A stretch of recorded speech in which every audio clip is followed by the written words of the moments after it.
Le procureur a omis de vous dire qu'ils n'ont jamais éventré mes coffres dans mon domicile en présence de mes enfants ou de mon personnel ou de mes avocats ou de qui que ce soit. Ils ont emporté tous les coffres ou le coffre à leur direction à la PJ. Et ils ont procédé à l'ouverture de mon coffre sans la présence de mes avocats, donc à l'abri de regard de tout le monde. 175 millions de couverts. Oui, je pourrais les justifier à tout moment. Je travaille depuis bientôt 40 ans. Je suis un chef d'entreprise. Je suis patron de plusieurs entreprises. Et je pourrais le justifier les yeux fermés. Les bijoux, mais je les ai payés dans le temps et d'autres, ça a été des cadeaux que je pourrais prouver à tout instant. Mais je m'inscris en faux sur les pseudo-dossiers trouvés me compromettant ou me prêtant des intentions de vouloir déstabiliser les institutions de la République. Monsieur le procureur a oublié qu'à ce sujet, le 20 novembre 2024, au parquet de la République, j'ai déposé une plainte où déjà je relatais les faits de ce qu'il y avait une conspiration autour de ma personne depuis le mois de septembre qui tendrait à penser ou à construire des mensonges sur ma prétendue implication à une forme de déstabilisation. Ces révélations m'ont été faites par les agents de la GR et que c'était initié par leur hiérarchie. Et ça a fait l'objet de transcription par voie d'huissier. C'est ce qui fait la pièce jointe à la plainte que j'ai déposée au parquet de la République le 20 au matin. Tout y est.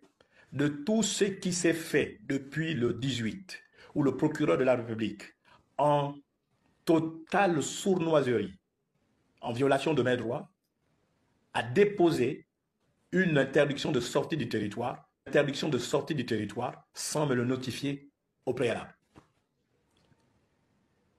On va dire que c'est son droit. Je ne veux pas faire son travail à sa place.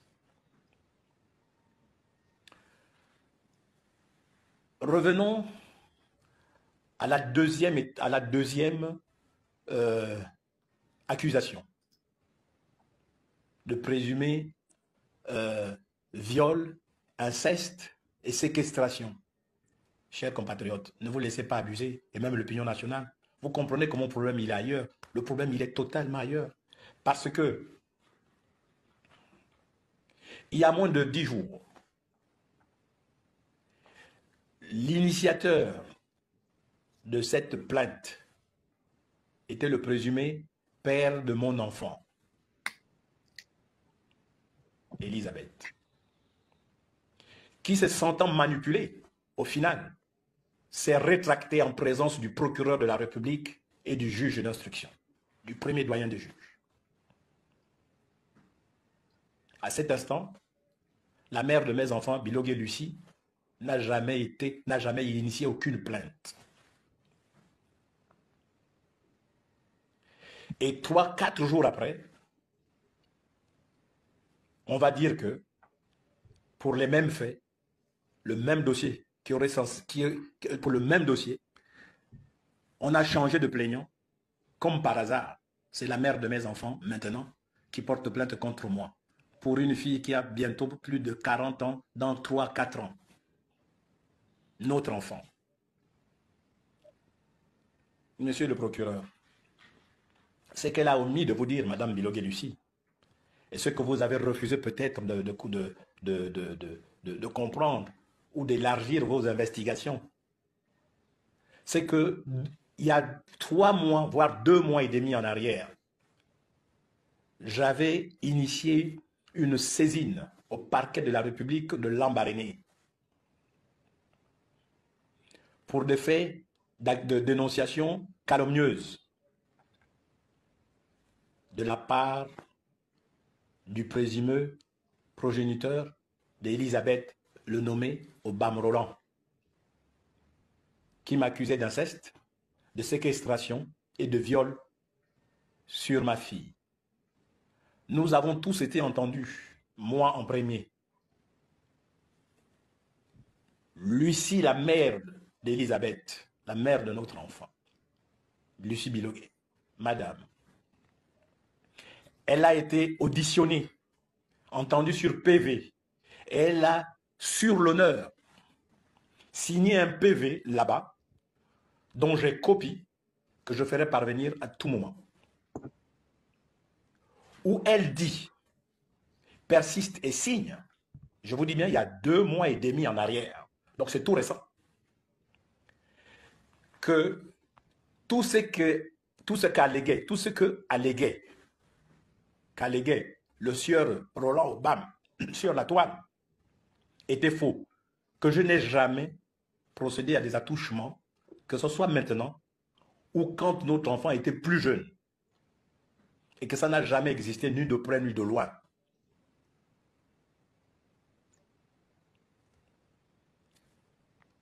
Alors, chers compatriotes, notre enfant a été entendu aussi sur PV. La même chose. A été corroboré.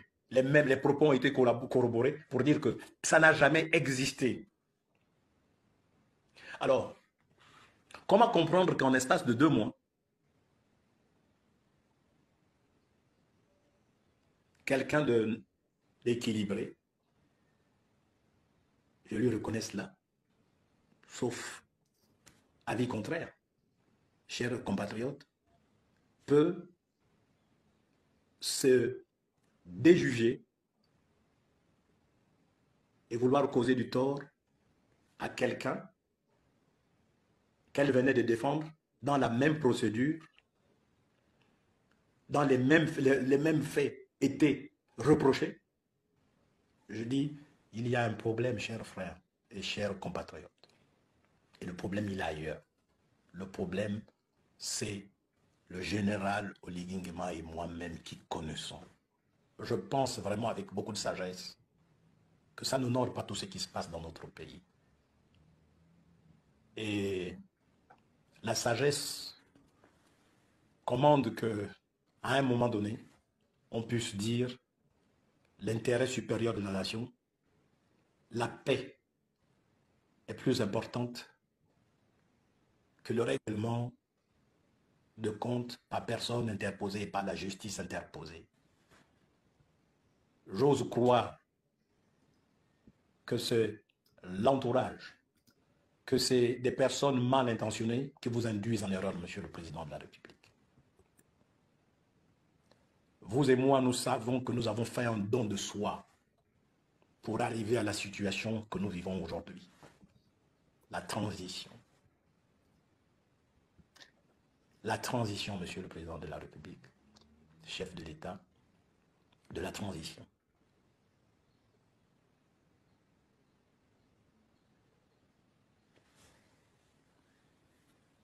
Je dirais tout simplement que si j'ai mis 40 ans pour construire avec des Gabonais vaillants, des Gabonaises vaillantes, autour de l'effort, nourrir les populations, former nos compatriotes, donner du travail, sur les 20 dernières années, à moi tout seul, à mon modeste niveau, j'aurais déjà offert pas moins de 5000 emplois directs à nos compatriotes et 1500, voire 2000 en emplois indirects. Politiquement, je pense avoir apporté ma pierre à l'édifice pour éviter le brasier, pour éviter que ce pays ne s'embrase, ne rentre dans une guerre, une forme de guerre civile ou une guerre civile tout court.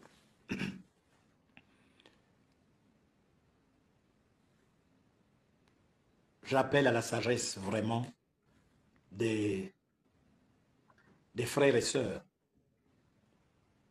Mon aîné, mon maître Ndong Simon, Parce que vous m'avez tenu, tu m'as tenu au karaté. Ma soeur, ma grande soeur Paulette Missambo. Mon frère François Ondombian. Mon oncle Baroche Chambrier. Mon frère, le professeur Ondongosa. Mon jeune frère, Terence Niemou. Mon autre jeune frère, Joktan. Et j'en passe. Et même les membres du CTRI. Nous avons travaillé pour le calme, pour la sérénité dans notre pays, pour la paix retrouvée. Nous avons œuvré ensemble pour la stabilité de notre pays.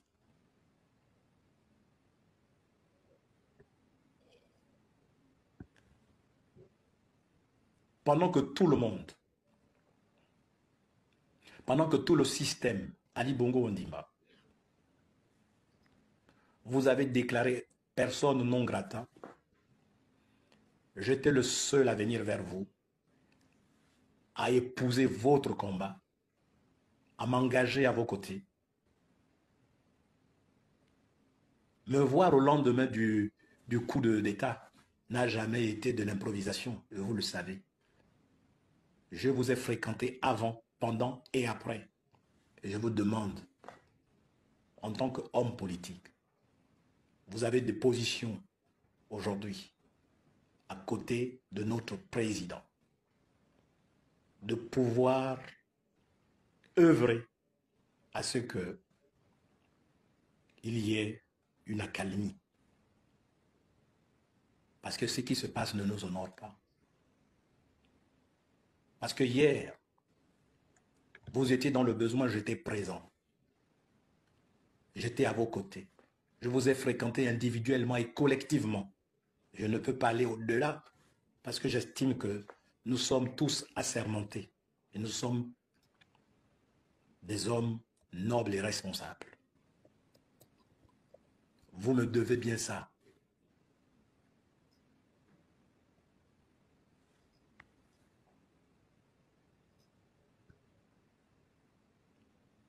À Monsieur le Président de la Transition,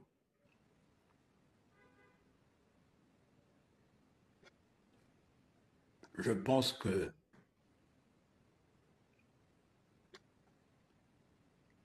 Dieu qui nous a créés ne nous a pas donné l'autorisation de nous autodétruire.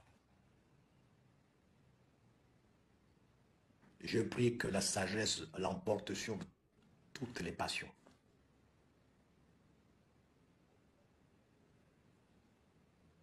C'est le moment de rendre grâce à Dieu parce qu'il m'a renouvelé le souffle de vie ce jour.